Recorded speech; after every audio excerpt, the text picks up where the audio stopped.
So what are the best gemstones to choose for an engagement ring? Well, that's what I'm going to be discussing in this video, because I'm going to give you 5 of the best options and also 3 of the worst options that you can choose as well. But before I get into the video, I just want to say a huge congratulations to anybody watching this who's either recently got engaged or is planning on getting engaged sometime in the near future. I wish you nothing but happiness for the rest of your life with your chosen partner. So when it comes to gemstones, what do they need to be? Well, they need to be a combination of 2 things. First, they need to be beautiful, and this is a pretty self-explanatory thing. It just needs to be attractive to the person who's going to be wearing it. But secondly, it needs to be a durable gemstone. And when we're talking about durability in gemstones, it's broken down into 3 different parts. The first is hardness, and this is the surface feature of the stone. And you may have heard this mentioned in other YouTube videos or seen it written in blogs or things like that. But hardness is just the surface property of the stone, and it's the ability of the surface to resist scratching and abrasion. And ideally, for jewelry purposes, you want it to be harder than 7 on the Mohs scale, which is the scale we use when we're referencing gemstones. The second thing is you want the stone to be tough. Now, toughness is the internal strength of the stone, and this is often mistaken for hardness for people who unfortunately don't really know what they're talking about. But yeah, toughness is the internal strength of the stone, and this is the ability of that gemstone to resist fracture, which is a non-directional breakage within the stone, and cleavage, which is a directional breakage in the stone. And the third thing is stability, and stability is the ability of the stone to resist 2 separate things, which is physical changes such as exposure to heat and light, and also chemical changes, which is the exposure to things like acid and alkalis. And generally for engagement rings, you want it to be pretty stable, because it's going to be exposed to quite a few different chemical changes throughout its life, in terms of being exposed to beauty products, cosmetics and cleaning products, because engagement rings are worn 24/7 usually, and they are exposed to quite a lot of abuse on a general day-to-day basis. So with the educational part of the video out the way, let's get into the list. And unsurprisingly, the first stone on the list is diamond, and diamonds are one of the most beautiful gemstones on earth in my opinion. And when you start factoring in fancy colors as well, and if you have a really well cut diamond, even if it's a colorless one, or you have a well cut fancy color one, there's nothing else that really looks and feels like a diamond. But other than beauty, they're also a very durable stone, because not only are they the hardest natural known material on earth, but they're also a reasonably tough gemstone. But they're not indestructible, and unfortunately diamonds can be broken because they can fracture or they can cleave, which means that the stone will split into 2 perfect pieces. They are also a very stable gemstone, because general day-to-day changes in heat and light won't affect the appearance of the gemstone. Also, being exposed to daily chemicals such as cleaning products or beauty products won't affect the stone. The only time it will be affected is if it's exposed to the extremes of this, so it's exposed to very high temperatures or very, very strong acids or alkalis. Other than that, general day-to-day wear, it won't affect your diamond. So that is the first option on the list. So the second option on the list is synthetic moissanite, and you may notice that word at the start, synthetic, and this means that it is a man-made gemstone.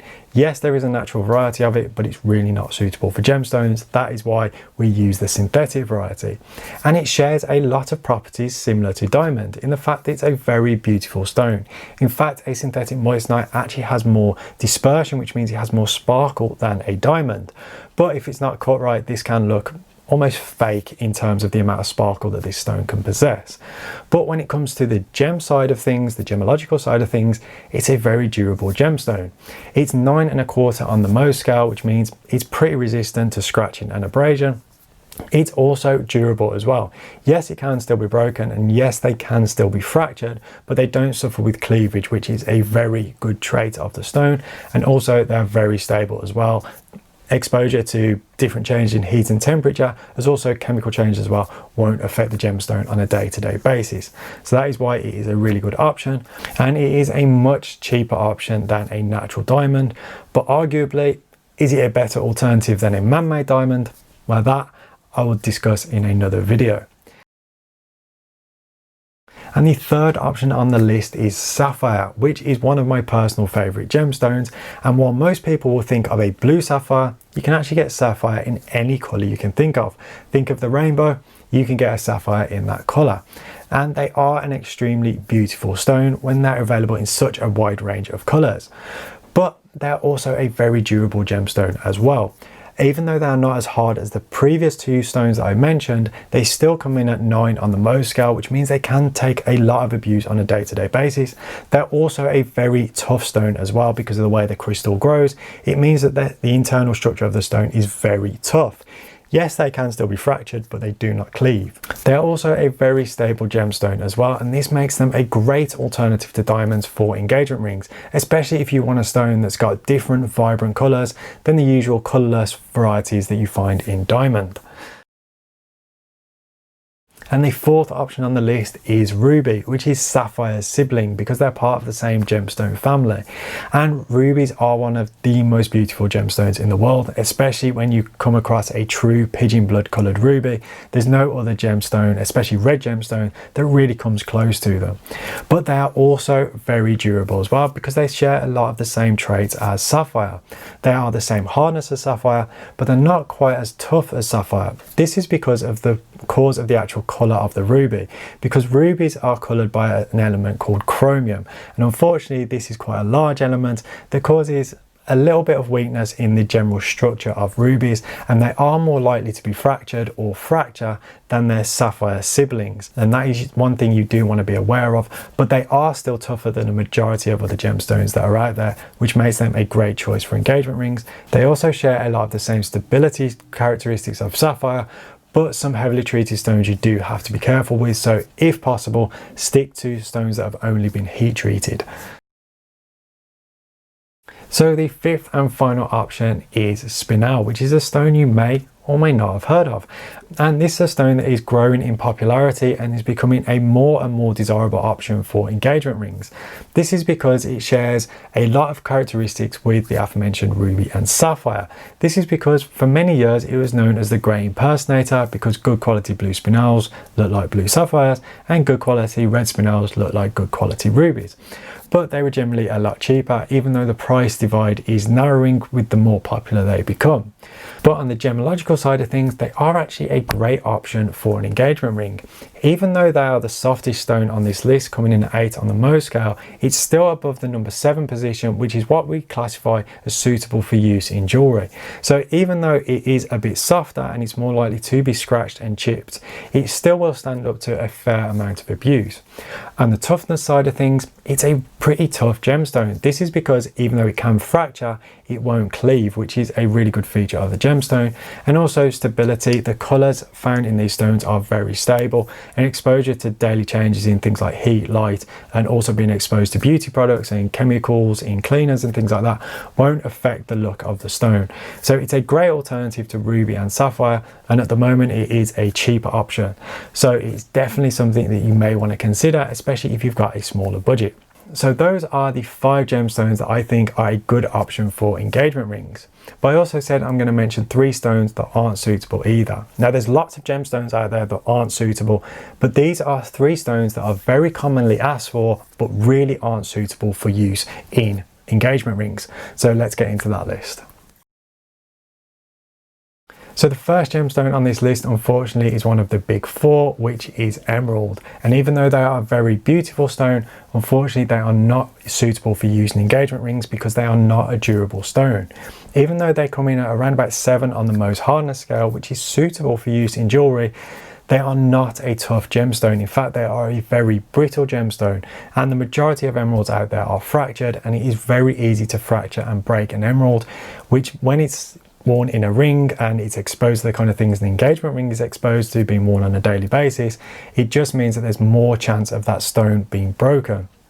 Also, they aren't a particularly stable stone either, and this is because the majority of emeralds out there are actually what's called fracture filled. They're filled with an oil to reduce the appearance of the fractures within the stone. And when these oils are exposed to things like chemicals, such as cleaning chemicals, it will actually draw that oil out of the stone, and it will expose the stone for what it looks like in its natural state. And even though it may look amazing when you buy it and you have it put in your ring, it may be a case of 6 months, 12 months down the line, when the oils have been drawn out of that stone, that it starts to look a pretty poor quality stone. So that is why emeralds really shouldn't be chosen for your engagement ring. Instead, go for an alternative green stone. Even though they don't look as good, a green sapphire is a much better option than an emerald. So the second option on this list is a very popular gemstone, which is Tanzanite. And unfortunately, Tanzanite really isn't a durable stone, even though it's incredibly beautiful. This is because it comes in at 6 on the Mohs hardness scale, which makes it really easy to chip and scratch a Tanzanite. It's really not hard to damage one. Also, it's very brittle as well. In fact, it will break very easily. So if you knock your stone when you're wearing it in an engagement ring, there's a good chance you can break your Tanzanite. But they are a pretty stable stone. General exposure to heat and light won't affect the stone too much, and chemical changes aren't too much of an issue for Tanzanites, but they are very soft and very brittle, which means your beautiful Tanzanite in your engagement ring will probably be destroyed in potentially a few months. And the third and final option on this list is arguably the most beautiful and the most unique gemstone in the world, which is opal. Now, opals are incredible. I am kind of obsessed with opals actually, but when it comes to using engagement rings, they are really not suitable. This is because they are really soft. They come in at 6 on the Mohs scale. They're also not particularly tough either. Because of the way they're made up, it's pretty easy to break an opal. And unfortunately, they are not a stable gemstone either. And this is because opals, especially things like Australian opals, are made up of around 10% water. And when exposed to things like heat changes or chemical changes, it can actually draw this moisture out of the stone, and it can cause the stone to craze. And this is irreversible damage to the surface of the opal. And when this happens, it means you're going to have to get a new opal. Unfortunately, even though they are incredibly beautiful, you should definitely not choose an opal for your engagement ring. Not only because I don't want you to ruin a perfectly good opal, but also because it just won't last as long as you hope it will. So there you go, guys. Those are my 5 best and 3 worst options for gemstones for engagement rings. I hope you found this video helpful and informative. And once again, congratulations to anybody who's getting engaged or has recently got engaged. If you found this video helpful, I'd really appreciate it if you could smash that like button. Also, consider subscribing. I post gemstone and jewelry related content on a pretty regular basis on this channel. So thanks so much for watching, guys. Stay awesome, and I'll see you all in the next video.